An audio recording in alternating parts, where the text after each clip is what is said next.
अस्सलाम वालेकुम नाज़रीन, मैं हूं फरूख अब्बास और चैनल है न्यूट्रल बाय जावेद चौधरी। नाज़रीन, आज बहुत इंपॉर्टेंट टॉपिक है हमारे पास। सबसे पहला टॉपिक जो हम डिस्कस करेंगे वो तो ये है कि क्या ईरान और अमेरिका की कोई डील होने जा रही है। कुछ इस तरह के सबूत मिले हैं, कुछ इस तरह की चीजें नजर आ रही हैं, लग रहा है कि जंग छोटी हो रही है और लग रहा है कि चीजें शायद बेहतरी की तरफ चली जाएं। क्या ये बात ठीक है या नहीं, ये जानिएगा। फिर आपको ये बताएंगे कि नए टैक्टिक्स अपना लिए हैं ईरान ने जंग में, ऐसी चीजें लाके सामने खड़ी कर दी कि उन्हें पता ही नहीं चला कि ये असल हैं या ये गुब्बारे हैं, ये क्या है, और ये मिलियंस ऑफ डॉलर्स के बम वहां मारते रह गए अमरीकी, जहां पे नीचे चंद ₹100 की चीजें खड़ी हुई थी। यकीन माने ये सिचुएशन क्रिएट हुई है। उसके बाद आपको ये बताएंगे कि अब इस वक्त क्या हालात चल रहे हैं, क्या इजराइल जो हमले कर रहा है ईरान पे, और क्या ईरान उसका जवाब दे रहा है या ईरान बड़े हमले कर रहा है, ये भी जानिएगा।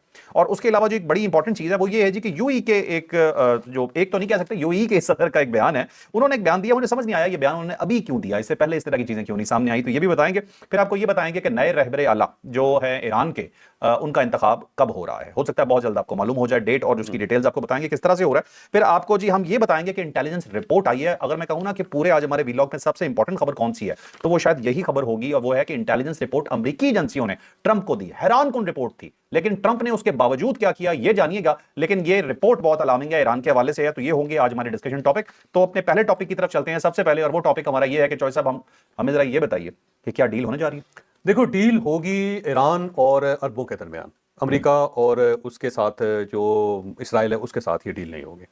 और उसकी वजह यह है कि ज़ाहिर है अरबों को खुद ये महसूस हुआ कि काम बहुत ख़राब हो गया, और अगर हम आपस में लड़ते रहे तो हमारा नुकसान ज़्यादा है। अब देखें ना, उनको ये पता चल रहा है कि अमेरिका वो दूर बैठा हुआ है, यहाँ से अमेरिका के ऊपर अटैक कोई नहीं हो रहा। इसराइल जो वो भी बड़े फासले पे है, और ईरान जो है उसको नुकसान पहुंचा रहा है, लेकिन वो भी पार्शली है। ज़ाहिर है इसराइल के पास बहुत ज़्यादा वेपन्स हैं, फिर उसका डिफेंस सिस्टम बड़ा तगड़ा है। इसके बावजूद ईरान जो है वो उसके ऊपर अटैक कर रहा है, लेकिन अमेरिका जो उसका कोई नुकसान नहीं। और यहाँ पे जो गल्फ के अंदर उनके ठिकाने हैं अमेरिका के, वो सारे पैसे ज़ाहिर अरबों ने दिए हुए हैं उसके इंफ्रास्ट्रक्चर के लिए, उसके वेपन्स के लिए। वहाँ पे जो लोग वहाँ पे काम कर रहे हैं उनकी तनख्वाहें भी जो हैं वो भी, फिर उनका टीएडीए भी अरबों ने, यानी खरबों डॉलर जो है अरबों के लगे हैं उस पर। ठीक है। और उसके बारे में भी कोई अमेरिकन ज्यादा कंसर्न नहीं। उन्होंने कहा ठीक है, इंफ्रास्ट्रक्चर टूट जाएगा, कोई मसला नहीं, पैसे फिर इनसे ले लेंगे कि जनाब ये और बनाना है। हाँ, उन्हीं से और तो अगर कोई रेडार सिस्टम है तो इन्हीं का खत्म हुआ है, कौन सा हमारा गया, हमने तो पैसे वसूल कर लिए उसके, और नया देंगे तो उसके और पैसे वसूल कर लेंगे। अरबों को अब ये रियलाइज हुआ है 8 दिन की जंग के बाद, उनको ये महसूस हुआ है कि बेसिकली तो नुकसान हमारा है ना। यहाँ पे अमेरिका आया ना, उसने हमारी हिफाजत की, और उल्टा जो है हमें डंडा वो उसने करा शुरू कर दिया, डंडा दिखाना कि जनाब ये आप इनको रोकें और हमला करें इसके ऊपर, ईरान के ऊपर, और हम सब इकट्ठे हैं। तो उनको पता चला कि नुकसान तो हमारा है। तो इससे निकलने का बेहतरीन तरीका यह है कि हमें ईरान के साथ अपने मामला को सेटल करने चाहिए, बजाय इसके कि हम उनके साथ लड़ते रहे, वो हमारे साथ लड़ते रहे, और उससे हमारा ज्यादा नुकसान है। फिर जो अरबों का पेट्रोल का आयल का नुकसान हुआ है वो बहुत ज्यादा है। ठीक है, देखिए ना, अब नए हुर्मुज़ बंद है, 20% पेट्रोल आयल जो है यहाँ से जाता है, तो उसका रास्ता ईरान ने बंद कर दिया हुआ है। ठीक है, जो दुनिया है वो सफर कर रही है, उनके आयल जो है उसकी प्राइस कहीं से कहीं चली गई है। ठीक है। लेकिन सबसे ज्यादा नुकसान तो अरबों को हो रहा है, क्योंकि उनका तो तेल बिक ही नहीं रहा। तो जब तेल निकल ही नहीं रहा तो वो तो रोज बिलियंस डॉलर्स का नुकसान कर रहे हैं। तो उन्होंने कहा ये, फिर उनकी फ्लाइट सारी मुनक़ता हो गई हैं, बंद हो गई। 20,000 फ्लाइट्स जो है ना वो वहाँ पे रुकी हैं, मनसूख हुई हैं। उसका एक और बर्डन है। और 3 बड़े वहाँ पे अड्डे हैं वहाँ पे, और 3 बड़ी एयरलाइंस हैं उनकी, दुनिया की बड़ी एयरलाइंस के अंदर शुमार होती है। एमिरेट्स है, फिर कतर है, फिर इतिहाद एयरवेज है। इनके ऑपरेशंस का बंद हो जाना जो है ना, उसके बड़े नताइज हैं, उसके बड़े नुकसान हैं। फिर छोटी फ्लाइट्स भी हैं उनकी, जो सस्ती बजट फ्लाइट्स भी हैं।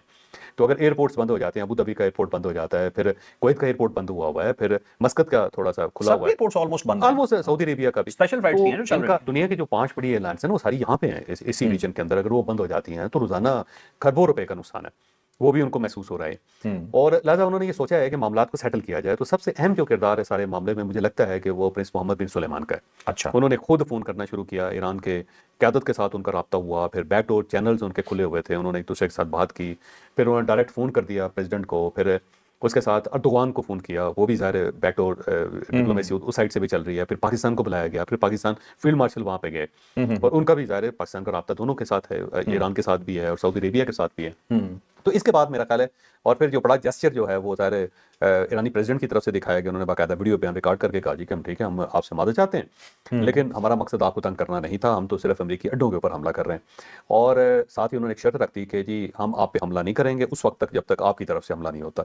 अब अगर अरबों की सरजमीन इस्तेमाल होती है ईरान के खिलाफ तो फिर तो हमला होगा। जैसे बहरीन की जमीन इस्तेमाल हो रही है, उसके ऊपर अटैक हो रहा है। कतर है, उसकी सरजमीन इस्तेमाल हो रही है, उसके ऊपर हमले जारी हैं।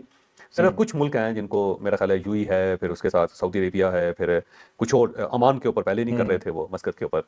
तो मेरा ख्याल है उनको थोड़ा सा ये लीवरेज देंगे, सऊदी अरेबिया को लास्ट में देंगे, और इसके अंदर पाकिस्तान का बड़ा किरदार है, क्योंकि उसकी वजह यह है कि पाकिस्तान की पोजीशन इस वक्त बहुत नाजुक है। अब सऊदी अरेबिया जो उसने अपना कॉन्ट्रैक्ट निकाल लिया ना जी, आपके साथ हमारा एग्रीमेंट हुआ था और इसमें अब आपको हमारी हिफाजत करनी पड़ेगी। तो ऐसा फील्ड मार्शल की मुलाकात के फौरन बाद ये बयान आया। इमीडिएटली। और बयान जो है वो प्रिंस खालिद बिन सुलेमान ने दिया है, जो उनके वजीर दिफा हैं।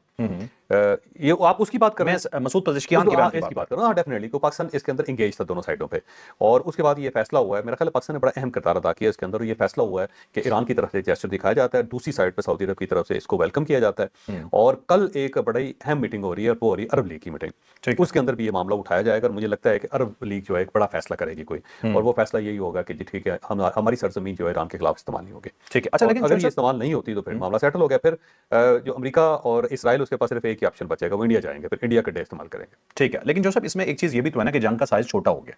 जो बड़ा स्केल था उस स्केल थोड़ा सा कम हो रहा है। तो इसमें ये पहला स्टेप नहीं हो सकता जंग बंदी की तरफ कि अरबों ने प्रेशर डाल दिया हुआ अमेरिका पे। अब अमेरिका ये तो नहीं कह सकता कि मैं फौरन पीछे हट जाऊंगा। वो लेकिन डोनाल्ड ट्रंप जो है वो कर सकता है। नहीं, डोनाल्ड ट्रंप का कमाल ये है कि वो इस वक्त भी ऐलान कर सकता है जी मैं जीत गया, बात खत्म। वो तो रोज ही करता है। नहीं, वो क्या है कि उन्होंने कहा जी मैंने अपने सारे मकासद हासिल कर लिए हैं, मैं जीत गया हूँ। और हमने उनकी एयरफोर्स तबाह कर दी, हमने उनकी बड़ी फौज तबाह कर दी, हमने उनके सारे टैंक्स उड़ा दिए, हमने उनकी बहरिया उड़ा दी। जितने उनके टोटल बहरी जहाज नहीं थे ना, उतने वो तबाह कर चुके। ये रोज हो रहा है। और वो ऐलान करके ना जी उसे कहा जी ठीक है, जबरदस्त हो गया, और क्योंकि इसने मदद कर ली उनके साथ, अरबों के साथ, मैं उस मदद को कबूल करता हूँ। वो कर सकता है। तो आज भी वो कह रहे हैं माजरत तो मेरी वजह से की। और ज़ाहिर है वो ये कर रहा है ना, वो अपनी फिजा हमार कर रहा है ना। ठीक है। तो यू टर्न लेने में वो मास्टर है। मास्टर, आपको वो लगता कर है कि सकता है। और साथ वो कहेगा मैंने 9 जंगें रोकी हैं। नौमिया खुद ही रोक के कहेगा मैंने रोक दी, खुद रोक दिया मैंने अपने आप को मना लिया। हाँ, मैंने खुद को मना लिया। तो डोनाल्ड ट्रंप जो है ना कुछ भी कर सकता है। और अगर वो फर्ज करें वो करता है, तो फिर मेरा ख्याल है इस्लामी दुनिया को ईरान को चुप कर देना चाहिए। हाँ जी ठीक है, आप वहां पे अपनी बगले में जा लें कि आपने बड़ा कमाल कर दिया और आप जीत गए। वैसे वैसे क्या कार्टून मिला है दुनिया को सीरियसली। एक मैडनेस है दुनिया में इस वक्त, हर साइड जहां पे भी जाओगे ना, एक पागल बैठा हुआ है और उसके हाथ में उस्तरा है। अच्छा, वो अपनी भी टेंड कर रहा है, दूसरे की भी। अच्छा, अमेरिका का पागल ट्रम्प, इंडिया का पागल मोदी, पाकिस्तान में कौन है? नहीं, मैं ये नहीं कहूँगा, पाकिस्तान में सारे सियाने हैं। बाहर नहीं है। आगे चलते हैं। अच्छा अच्छा, मुझे ये बताइएगा कि एक और इनकी तरफ से बहुत ही इंपॉर्टेंट बयान है। अब एक तरफ अच्छा, वैसे ये जंगबंदी का बयान है ना, इसका फैसला कल होगा, ये देखिएगा। जो कल अरब लीग का फैसला है ना, वो फाइनल है, वो फाइनल होगा। ठीक है। तो अभी आप ये समझो कि उसकी जो एक फिजा हमार हो रही है, अरबों की तरफ से भी और ईरान की तरफ से भी। ठीक है। कल जो कुछ अरब लीग के इजलास में फैसला होगा वो इंपॉर्टेंट होगा। ठीक है, लेकिन ये आपको लगता है कि चल पड़े हैं जंगबंदी की तरफ? हाँ, अरब जो चल पड़े। आज का दिन अच्छा रहेगा अपने लिए भी और ईरान के लिए, ईरान के लिए भी, ईरान के लिए। गुड है, अच्छी बात। अच्छा साहब, ये बताइएगा, खामनाई साहब के हवाले से एक बयान दिया है। यह है बेसिकली बयान ईरान वाली साइड से ही। एक तरफ वो जंगबंदी की बात हो रही है, दूसरी तरफ वो जो बयान है वो कत्ल का बदला लेने का। वो कौमी इस्लामी कमेटी है ना उनकी जी, ईरान की कौमी इस्लामी कमेटी है, उसका इजलास होता रहता है, उसके अंदर सारे उनके मेंबर्स हैं। उन्होंने कहा जी खामनाई का बदला लेने तक जंग जारी रहेगी।